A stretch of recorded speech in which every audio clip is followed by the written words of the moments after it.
श्री सुश्री इकरा Chaudhary 2-2 minute में अपनी बात कह दें। माननीय धन्यवाद अध्यक्ष जी। आज मैं 2025 के वित्त विधेयक पर अपने विचार रखने के लिए खड़ी हूँ। सरकार इस बजट को जन कल्याणकारी बता रही है, लेकिन क्या ये वास्तव में गरीबों, किसानों, श्रमिकों और मध्यम वर्ग के हितों की रक्षा करता है?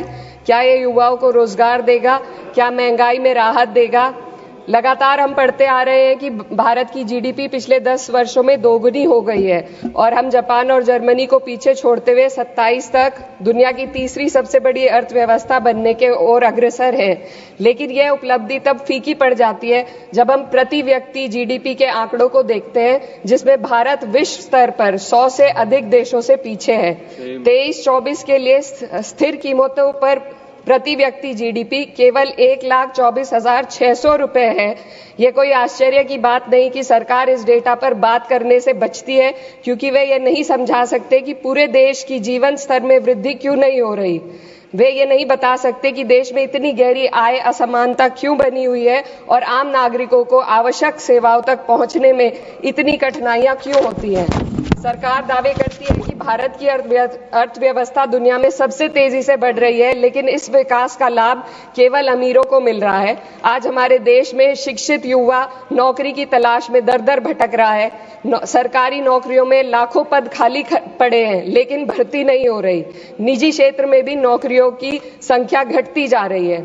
उधर देश की शीर्ष 1% अमीरों के पास 40% से अधिक संपत्ति है, जबकि करोड़ों लोग 2 वक्त की रोटी के लिए संघर्ष कर रहे हैं। यह आर्थिक असमानता लगातार बढ़ रही है क्योंकि सरकार की नीतियां बड़े उद्योगपतियों को फायदा पहुंचाने के लिए बनाई जा रही है, जबकि गरीबों और मध्यम वर्ग को महंगाई और टैक्स के बोझ तले दाबा जा रहा है।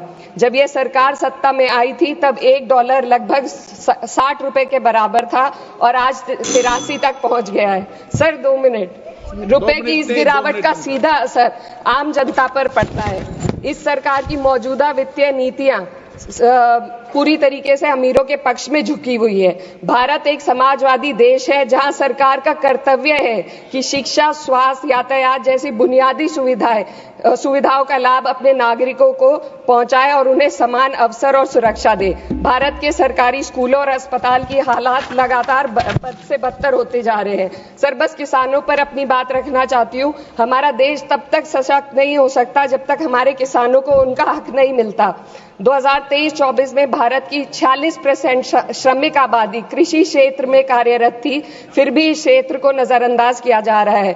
सरकार किसानों की आय दुगनी करने का वादा करती है, लेकिन असलियत यह है कि खेती की लागत बढ़ रही है, जबकि किसानों की आमदनी स्थिर बनी हुई है। ट्रैक्टर और हार्वेस्टिंग मशीनों पर 12% जीएसटी में सर 1 मिनट सर, किसानों का मुद्दा है, बस 1 मिनट सर, खत्म कर लें।